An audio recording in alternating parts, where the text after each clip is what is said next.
There are two types of medications to treat ADHD. One is called stimulant, other is called non-stimulant. In stimulant, there are two subcategories. One is called amphetamine or Adderall, or the other one is methylphenidate or Ritalin. In non-stimulant, we have two subcategories.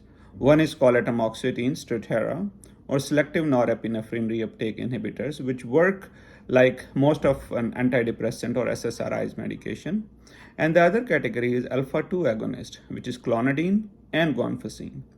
And in each subcategory, there are two further types.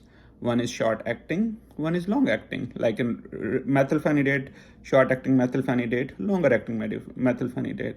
In Adderall, short-acting Adderall, longer-acting Adderall.